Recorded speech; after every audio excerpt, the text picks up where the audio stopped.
Next topic है rectangular component of a vector in a plane. कोई भी vector है उसके एक प्लेन में कंपोनेंट हम कैसे करेंगे, या 3 डायमेंशन में उसके कंपोनेंट कैसे करेंगे, है ना। रेक्टेंगुलर का मतलब होता है 90 डिग्री पे, किसी भी वेक्टर के जो 90 डिग्री पे दो कंपोनेंट होते हैं, दो टुकड़े होते हैं, उनको हम बोलते हैं rectangular component of the vector. पहली चीज तो ये कि अगर आपको बोला जाए कि किसी भी वेक्टर के हम कितने कंपोनेंट कर सकते हैं, तो कितने कंपोनेंट कर सकते हैं, इनफाइनाइट। अगर रेक्टेंगुलर वर्ड ऐड नहीं करे तो कोई भी वेक्टर हो आप उसको इनफाइनाइट टुकड़ों में तोड़ सकते हो, सबको ऐड करोगे तो वापस वही वेक्टर आ जाएगा। जैसे आपके पास 100 का नोट है, आप उसके कितने टुकड़े कर सकते हो, वैसे नहीं फाड़ के, वैसे कितने आप छुट्टे कितने करवा सकते हो, तो 10-10 के 10 नोट ले सकते हो, 50-50 के 2 नोट ले सकते हो, एक के सिक्के लोगे तो 100 ले सकते हो, है ना। और ऐसे ही 5-5 के सिक्के लोगे तो 20 ले सकते हो। तो कहने का मतलब ये इनफाइनाइट तरीके से आप इसको डिवाइड कर सकते हो, तोड़ सकते हो 100 के नोट को। उसी तरीके से किसी भी वेक्टर के जब हम कंपोनेंट्स की बात करेंगे तो आप उसके कितने भी कंपोनेंट कर सकते हो, सबको जोड़ोगे तो वापस वो वेक्टर आ जाना चाहिए।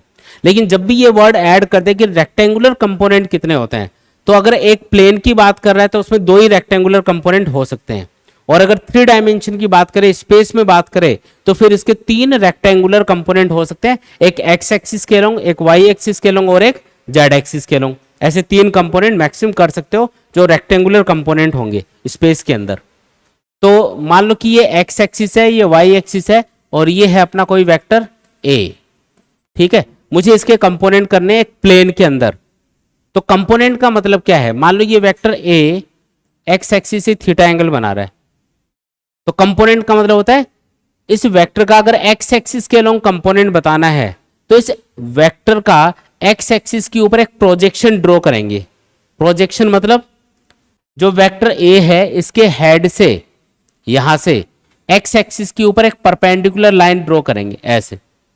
फिर ये जो लेंथ आएगी यहां से यहां तक की एक्स एक्सिस के अलोंग, जब आपने इसके हेड से एक परपेंडिकुलर ड्रॉ किया तो ये वाली जो लेंथ है ना, इसको हम बोलते हैं projection of vector a along the x axis, और इसी का दूसरा नाम क्या होता है, component of vector a along the x axis. ऐसे ही अगर मुझे वाई एक्सिस की अलोंग इसका कंपोनेंट बताना है तो मैं इसके हेड को, हेड पे एक पॉइंट ले लो, उसको आपको वाई एक्सिस से मिलाना है परपेंडिकुलर लाइन ड्रॉ करके, ऐसे मिला दिया तो ये वाली जो लेंथ आएगी इसको हम क्या बोलेंगे, वेक्टर ए का वाई एक्सिस के अलोंग प्रोजेक्शन या वाई एक्सिस के अलोंग कंपोनेंट। अब क्योंकि मैं इनको वेक्टर की फॉर्म में डिवाइड कर रहा हूं इसलिए मैं इसके ऊपर वेक्टर सिंबल लगा देता हूं। तो वेक्टर ए का एक्स एक्सिस के अलोंग कंपोनेंट क्या हो गया, ए एक्स, और वाई एक्सिस के अलोंग कंपोनेंट क्या हो गया, ए वाई। अब सिंपल ज्योमेट्री यूज करो और ए एक्स और ए वाई की वैल्यू फाइंड कर लो। क्या करना है, देखो एंगल के सामने वाली साइड क्या होती है, राइट एंगल ट्राइंगल के अंदर परपेंडिकुलर, ये क्या है बेस, ये क्या है हाइपोटेनियस। तो एंगल के सामने वाली साइड ये परपेंडिकुलर है, ये हाइपोटेनियस है। हाइपोटेनियस आपको ए दे रखा है, एंगल थीटा दे रखा है, सामने वाली साइड मुझे पता करनी है मान लो, तो मैं क्या फॉर्मूला लगाऊं, साइन थीटा। मैं लिख देता हूं इधर, sine theta equal to perpendicular upon hypotenuse. Perpendicular किसके बराबर है, ए वाई के बराबर। तो मैंने लिखा ए वाई अपॉन ए, तो ए वाई क्या आ गया अपने पास में, ए साइन थीटा आ गया। ऐसे ही अगर मुझे ये बेस फाइंड करना हो तो बेस और हाइपोटेनियस में जो रिलेशन है वो यूज कर लेंगे। क्या रिलेशन है इनमें, कॉस थीटा, ये होता है बेस अपॉन हाइपोटेनियस यानी कि ए एक्स अपॉन ए। तो बताओ ए एक्स क्या आया, ए कॉस थीटा, यानी कि जो वेक्टर है उसका थीटा से जुड़ा हुआ जो कंपोनेंट है वो तो आ गया ए कॉस थीटा, और दूसरे वाला जो कंपोनेंट है जो वेक्टर के दूसरी वाली साइड में है यानी कि वाई कंपोनेंट, वो आ गया ए साइन थीटा। आया समझ में। तो अब इसी तरीके से आपको कंपोनेंट करने आपको आने चाहिए। कोई भी वेक्टर दे रखा हो उसका थीटा से जुड़ा हुआ कंपोनेंट हमेशा कोस होता है और दूसरे वाला हमेशा साइन होता है। फॉर एग्जाम्पल, जैसे आपको एक इंक्लाइन सरफेस दे दी और उसके ऊपर एक ऑब्जेक्ट रखा हुआ है जिसके ऊपर एक वेट फोर्स लग रहा है नीचे की तरफ mg, और इस इंक्लाइन सरफेस के परपेंडिकुलर अगर मैं एक लाइन ड्रॉ करूं तो ये वाला एंगल बन रहा है मान लो थीटा। तो अगर मुझे इस mg के कंपोनेंट्स करने हैं सरफेस के अलोंग और सरफेस के परपेंडिकुलर, तो कैसे करोगे बताओ जरा। तो mg का थीटा से जुड़ा हुआ कंपोनेंट इधर क्या आएगा, mg cos थीटा, इधर क्या आएगा दूसरी वाली साइड में mg साइन थीटा। आया समझ में? तो इस तरीके से इसको यूज करना है, ठीक है।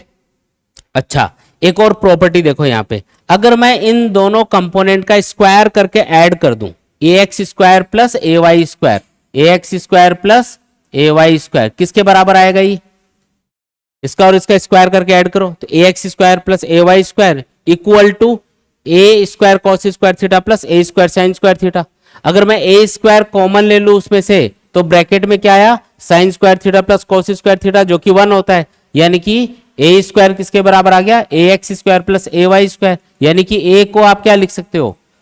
Under root of a x square plus a y square लिख सकते हो। मतलब अगर आपको किसी भी वेक्टर के कंपोनेंट दे रखे हैं तो आप उनका स्क्वायर करके ऐड कर लो, फिर अंडर रूट कर दो, तो उससे आप उस वेक्टर का मैग्नीट्यूड फाइंड कर सकते हो।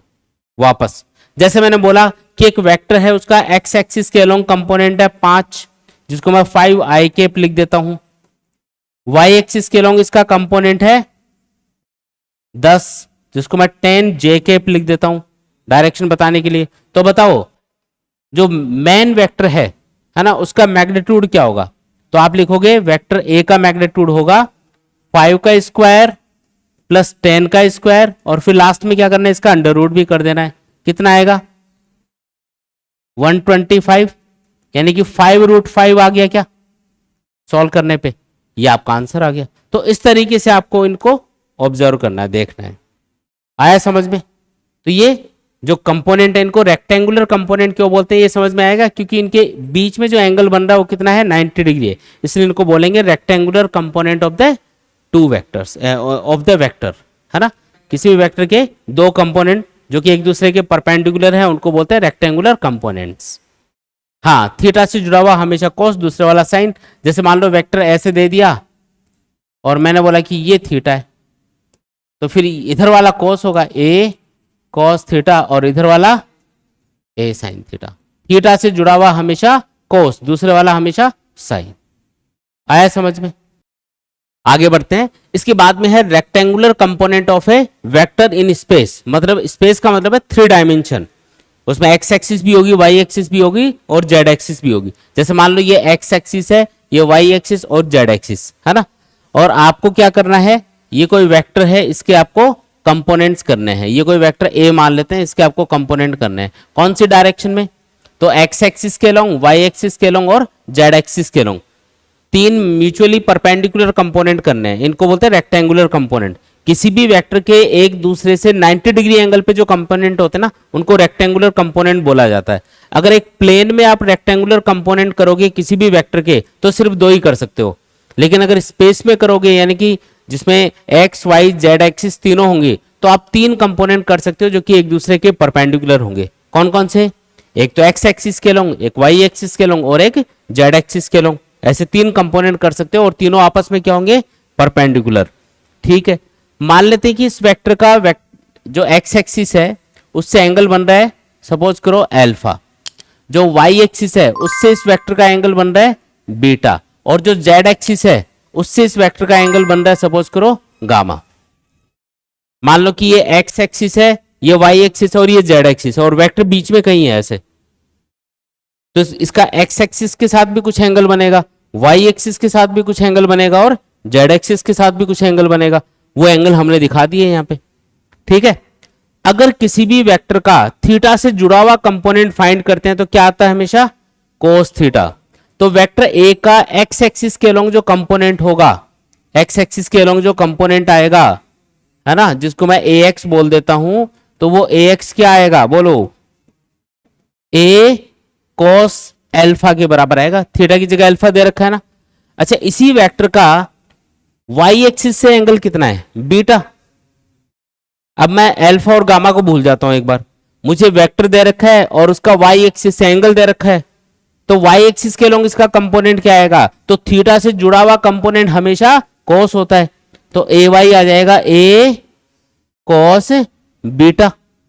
आया समझ में?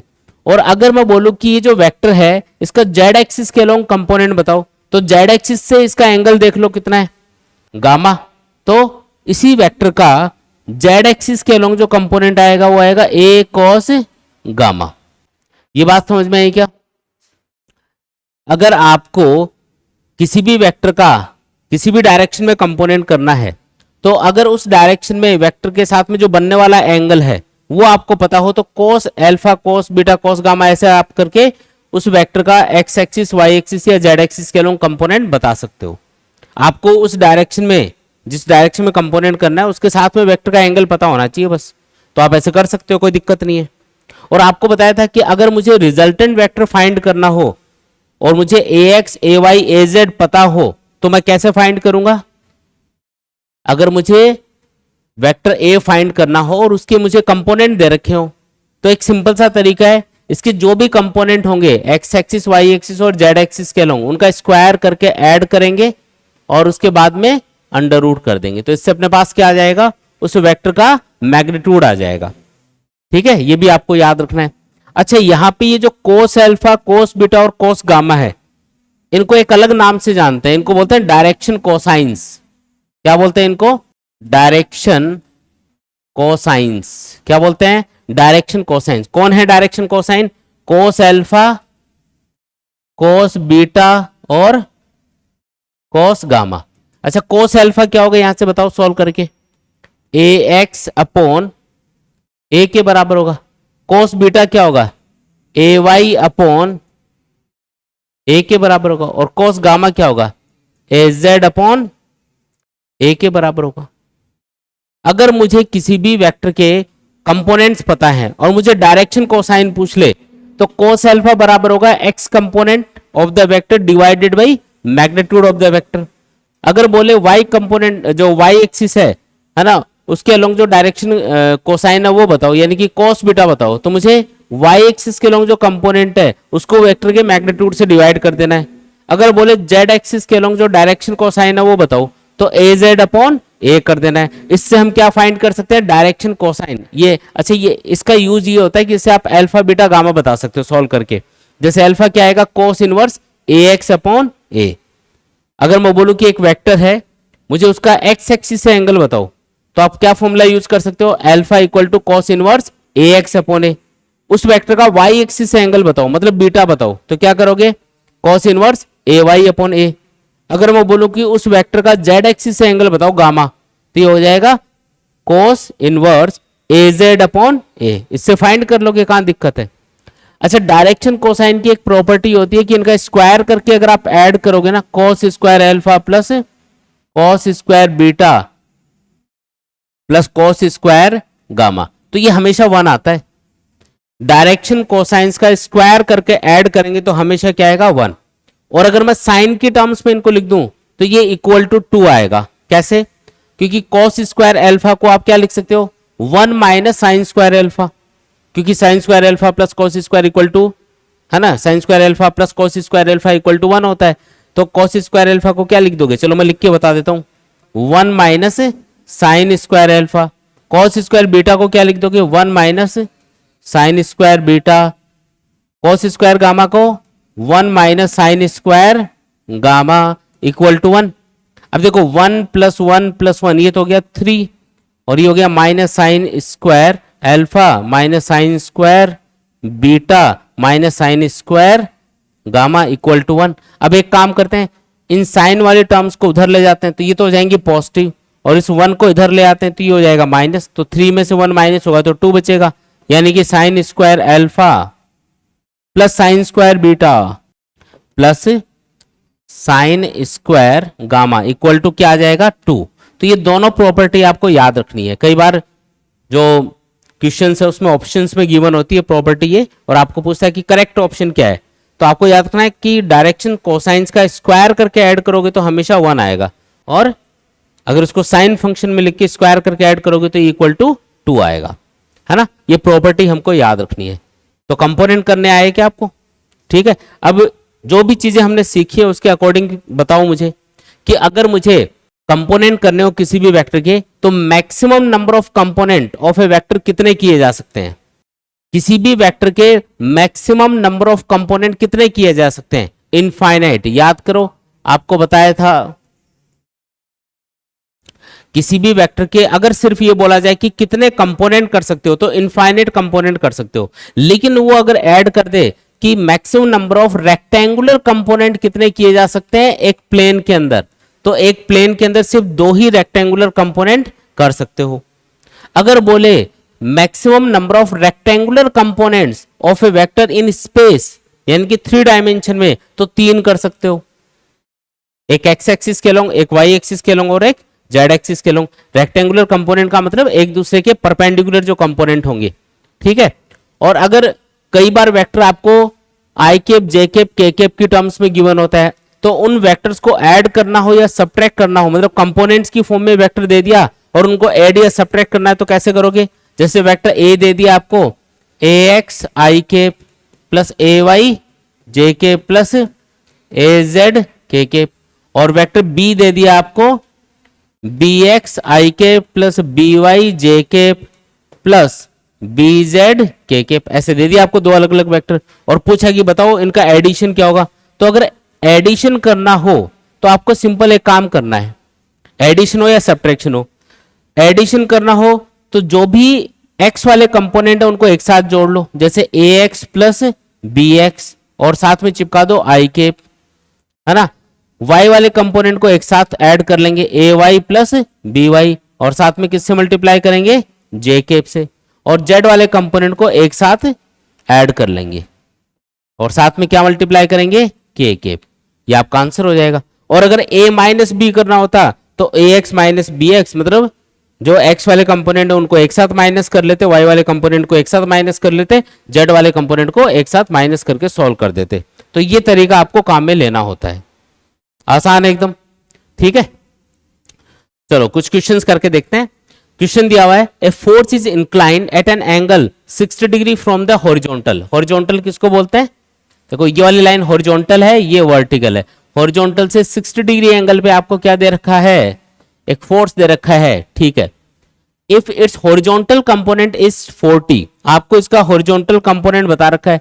इस वेक्टर को मैं ए बोल देता हूं, तो वेक्टर ए का हॉरिजॉन्टल कंपोनेंट यानी कि ए एक्स आपको दे रखा है 40, ए एक्स कितना दे रखा है? 40। पूछा है then find its vertical component, तो इसका जो दूसरा वाला कंपोनेंट है ए वाई, वर्टिकल कंपोनेंट, वो आपको बताना है, ये बताना है।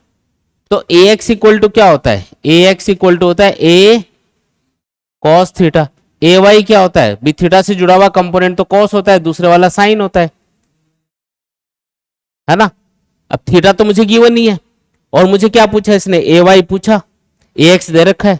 तो अगर मैं इन दोनों को डिवाइड कर दूं आपस में, सोचो सेकंड इक्वेशन को पहले से डिवाइड कर रहा हूं, तो ये आएगा a y upon a x equal to, a से a cancel, sine theta upon cos theta क्या बन गया? Tan theta. तो बताओ ए वाई आपको पूछा, ए एक्स आपको दिया है 40, 10 और थीटा कितना है? 60 डिग्री, 10 60 कितना? √3। तो ए वाई कितना आया? 40, इधर मल्टीप्लाई हो जाएगा, 10 60 √3 के बराबर। तो ये अपना आंसर हो गया। आया समझ में? है ना आसान एकदम, ठीक है। चलो जी नेक्स्ट क्वेश्चन देखो, find the resultant of the 3 vectors shown in the figure. आपको एक डायग्राम दे रखा है जिसमें आपको 3 वेक्टर दिखा रखे हैं, एक की लेंथ है 5 मीटर, एक की है 3 मीटर और एक है 4 मीटर। ये 3 वेक्टर हैं, अलग अलग डायरेक्शन में। आपको इनका रिजल्टेंट बताना है। तो जब भी आपको 2 से ज्यादा वेक्टर दे रखे हो, अगर 2 वेक्टर दे रखे हैं उनके बीच का एंगल दे रखा है, तब तो रिजल्टेंट का फॉर्मूला आप जानते हो वो लगा देना। लेकिन अगर आपको 2 से ज्यादा वेक्टर दे रखे हैं तो कंपोनेंट मेथड हमेशा इजी पड़ता है। कौन सा मेथड? Component method. क्या करना होता है उसमें? उसमें हम वेक्टर्स के एक्स एक्सिस और वाई एक्सिस के लॉन्ग कंपोनेंट्स कर लेते हैं, ठीक है। जैसे अब मैं वापस से एक बार डायग्राम बना देता हूं ताकि थोड़ा समझ में आ जाए। इसी डायग्राम को वापस ड्रॉ करो। एक वेक्टर किधर है? कौन सी डायरेक्शन में? 37 डिग्री एंगल पे है एक्स एक्सिस से। तो इसके अगर कंपोनेंट्स करोगे तो इसका एक कंपोनेंट तो इधर आएगा 5 cos 37 और दूसरे वाला कंपोनेंट इधर आएगा 5 sin 37। यही होगा ना। अब मैं उसको इस डायग्राम में दिखा रहा हूं।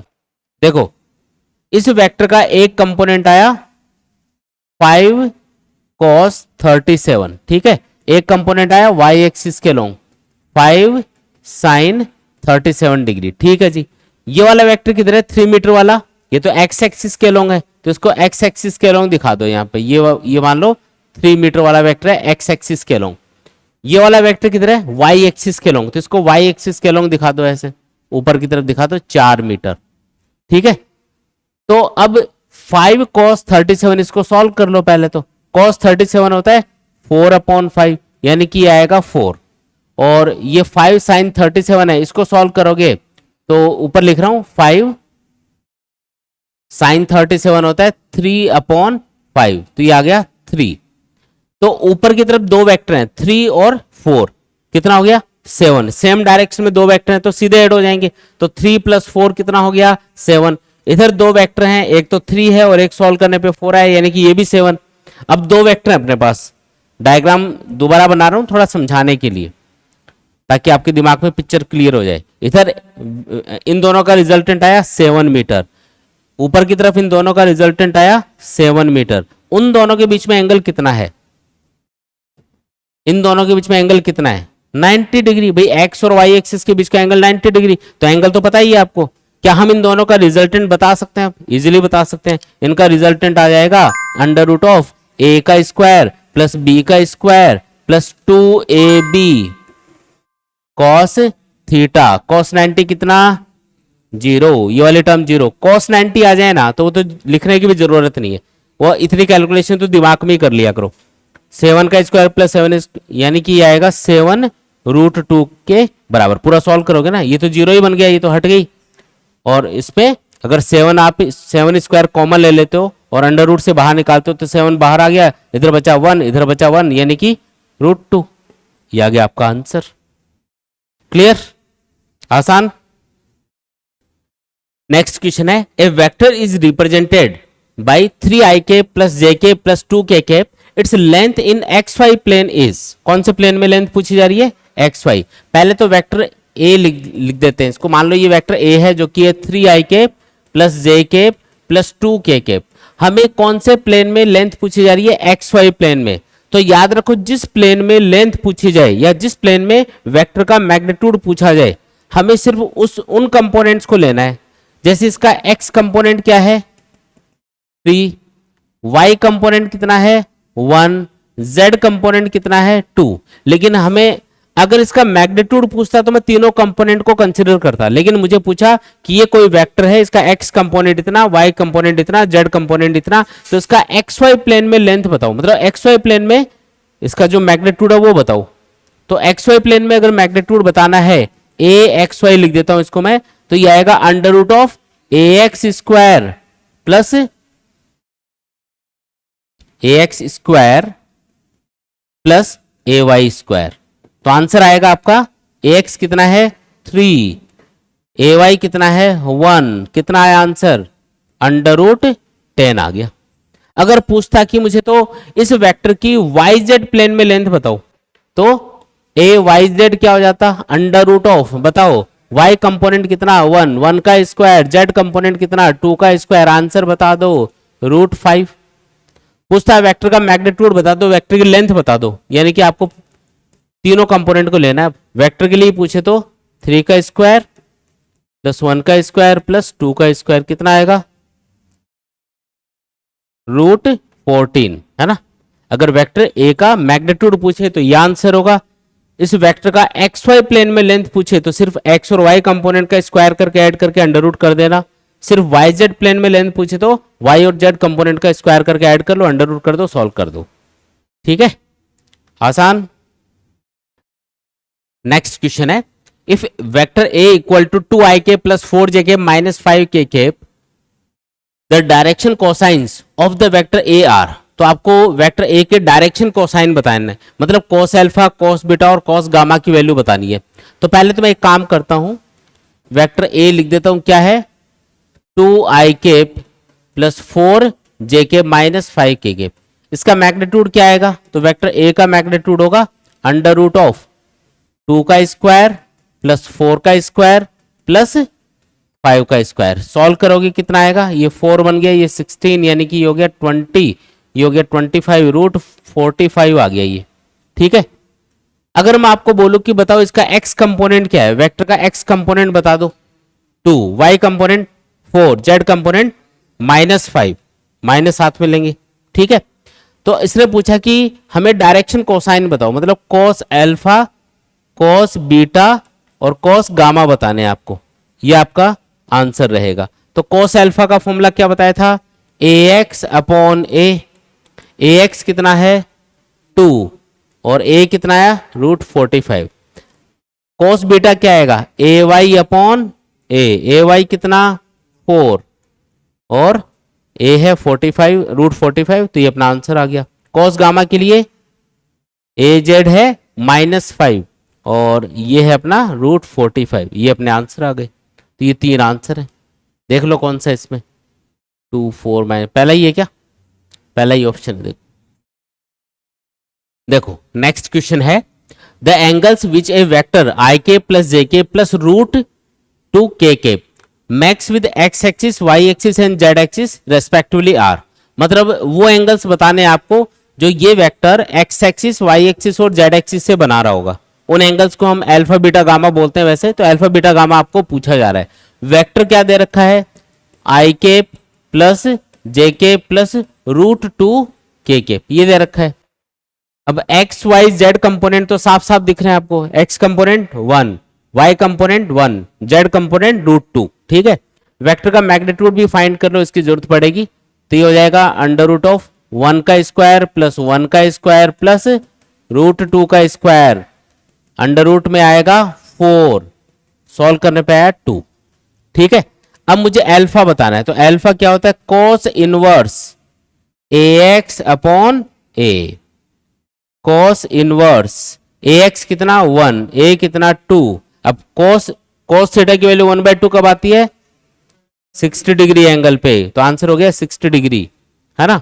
अगर बीटा पूछे तो क्या करोगे कॉस इनवर्स ए वाई अपॉन ए, बताओ कॉस इनवर्स ए वाई 1 है, ए यहां पे 2 है, ये भी कितना आया 60 डिग्री आया। गामा पूछे तो क्या करोगे कॉस इनवर्स ए जेड अपॉन ए कर दोगे, कॉस इनवर्स ए जेड अपना √2 डिवाइडेड बाई 2, ये 1/√2 बनेगा और कॉस फंक्शन की वैल्यू 1/√2 आती है 45 डिग्री पे, तो ये अपने आंसर हो गए, है ना। तो 60 60 45, ये अपना सी वाला ऑप्शन करेक्ट हो गया यहां पे। आगे बढ़ते हैं, नेक्स्ट क्वेश्चन है 100 coplanar forces each equal to 10 newton act on a body, each force makes angle π/50 with the preceding force, what is the resultant of the forces, resultant बताना है। अब इस क्वेश्चन को ध्यान से पढ़ेंगे, इसमें एक नया कॉन्सेप्ट छुपा हुआ है। इसने बोला 100 कोप्लेनर फोर्सेज है, एक ही प्लेन में है सारे के सारे वेक्टर्स, और इस तरीके से ये बहुत सारे वेक्टर्स हैं, 100 कोप्लेनर वेक्टर्स है, कितने हैं 100 है, ऐसा आप करते जाओगे ना, तो ये कितने हैं 100 कोप्लेनर वेक्टर्स है। ऐसे सबके बीच में जो एंगल है वो π/50 के बराबर है, मतलब कोई भी दो वेक्टर्स के बीच का एंगल कितना है π/50, ये भी π/50, ये भी π/50, इस तरीके से ये जितने भी वेक्टर्स हैं सबके बीच में एंगल कितना है π/50 है। कितने हैं ये 100 कोप्लेनर फोर्सेज हैं। ठीक है, हर एक का मैग्नीट्यूड कितना है 10 न्यूटन है, हर एक का मैग्नीट्यूड कितना 10 न्यूटन 10 न्यूटन 10 न्यूटन, इस तरीके से 10-10 न्यूटन के सारे वेक्टर्स हैं यहाँ पे। ठीक है, ये चीज भी समझ में आ गई होगी, सिंपल है एकदम। ठीक है, अगर मैं आपको पूछूं कि अगर कोई भी दो लगातार वाले वेक्टर्स के बीच का एंगल π/50 है, तो ये टोटल एंगल कितना होगा यहां से यहां तक का, मतलब 100 कोप्लेनर फोर्सेज हैं, 100 कोप्लेनर फोर्सेज हैं, और कोई भी दो लगातार वाले वेक्टर्स के बीच का एंगल π/50 है, तो ये π/50, ये भी π/50, ये π/50, ये कितनी बार ऐड करना है आपको 100 बार ऐड करना पड़ेगा 100 टाइम्स, तो टोटल एंगल आएगा 100 × π/50 यानी कि 2π यानी कि 360 डिग्री। मतलब ये सारे के सारे वेक्टर्स इस तरीके से 360 डिग्री एंगल तक फैले हुए हैं ये। अब ये एक स्पेशल केस होता है, जब भी आपको n वेक्टर्स, n का नंबर कुछ भी हो सकता है ना, 2 3 4 5 कितने भी, जब भी आपको n वेक्टर्स दे रखे हैं और उनके बीच का एंगल कांस्टेंट हो और उन सारे के सारे वेक्टर्स का मैग्नीट्यूड सेम हो और उन सारे एंगल्स का सम अगर 2π आ जाए, 360 डिग्री आ जाए, तो उनका रिजल्टेंट हमेशा 0 आएगा। इसका रिजल्टेंट क्या आएगा 0। मैं एक एग्जांपल से समझाता हूं। मान लो कि सपोज करो 4 वेक्टर्स हैं, ठीक है, सबका मैग्नीट्यूड 10। अब ये बराबर एंगल पे हैं एक दूसरे से, ये 90 हुआ, ये भी 90, ये भी 90, ये भी 90, चारों एंगल्स का सम कितना 360 डिग्री। तो ये इसको कैंसिल कर रहा है, ये इसको कैंसिल कर रहा है, रिजल्टेंट क्या बना 0। आप बोलोगे नहीं सर 3 का बताओ हमको, तो 3 का कैसे कैंसिल होगा। तो 3 वेक्टर हैं और तीनों एक दूसरे से 120 डिग्री एंगल पे हैं, तीनों का मैग्नीट्यूड क्या है बराबर। ठीक है, ये भी 10 है, ये भी 10 है, ये भी 10 है, क्या इनका रिजल्टेंट 0 आएगा। हाँ देखो, जब भी दो वेक्टर बराबर मैग्नीट्यूड के होते हैं और उनका बीच का एंगल 120 डिग्री होता है, 120 डिग्री होता है, तो उनका रिजल्टेंट उनके बराबर ही आता है और एकदम बीच में आएगा। तो इस 10 का और इस 10 का रिजल्टेंट आएगा 10, ऐसे बीचों बीच, और वो 10 इसको 10 को कैंसिल कर देगा, तो आ गया ना 0। तो कितने भी हो, चाहे इवन नंबर हो चाहे ओड नंबर ऑफ वेक्टर्स हो, अगर उन सारे वेक्टर्स का मैग्नीट्यूड सेम है और उनके बीच में जो जो एंगल्स हैं सब बराबर होने चाहिए और सबका सम कितना आना चाहिए 360 डिग्री आना चाहिए, लेकिन कंपलसरी है। जैसे यहाँ पे 120 120 120 ऐड करोगे 360 डिग्री, 90 90 90 90 ऐड करोगे 360, ऐसे जितने भी वेक्टर्स हैं सबके बीच में जो एंगल्स हैं उन सबका जो सम है वो 360 आना चाहिए, तो उनका रिजल्टेंट हमेशा 0 आएगा। तो कोई कैलकुलेशन नहीं करनी है। ऐसा क्वेश्चन अगर आपको मिले तो क्या चेक करना है कि क्या सारे के सारे एंगल्स का सम 360 है, क्या सारे के सारे वेक्टर्स बराबर हैं, तो रिजल्टेंट सीधा हम क्या टिक करेंगे 0 टिक करेंगे, आंसर आएगा 0। आया समझ में। आगे बढ़ते हैं, नेक्स्ट क्वेश्चन है 12 coplanar forces of equal magnitude maintain a body in equilibrium. Equilibrium का मतलब net force 0। Then find the angle between any two adjacent forces. कितने फोर्स हैं 12, और कोई बॉडी है उसके ऊपर एक्ट कर रहे हैं। मान लो ये पॉइंट है जहां पे कोई बॉडी रखी हुई है, इसके ऊपर एक्ट कर रहे हैं। सारे के सारे जो वेक्टर्स हैं वो बराबर मैग्नीट्यूड के हैं, बता रखा है क्या ऐसा। ये मान लो 12 हैं, ये है तो नहीं वैसे 12, लेकिन मान लो ये 12 वेक्टर्स हैं, 12 फोर्सेस हैं, और ये बॉडी को यानी कि यहाँ पे जो बॉडी है जिसके ऊपर ये लग रहे हैं उसको इक्विलिब्रियम कंडीशन में रखे हुए हैं। और क्या सारे के सारे एंगल्स का सम यहाँ पे 360 डिग्री आ रहा है, वो भी चेक करो। ये बोला कि अच्छा यहाँ पे एक चीज नोटिस करो, इसने बोला कि ये बॉडी इक्विलिब्रियम कंडीशन में है, मतलब सारे के सारे फोर्सेस आपस में कैंसिल हो गए। अब ऐसा तो तभी होता है जब इन सारे फोर्सेस के बीच का एंगल बराबर हो और सारे के सारे एंगल्स का सम कितना आ रहा हो 360।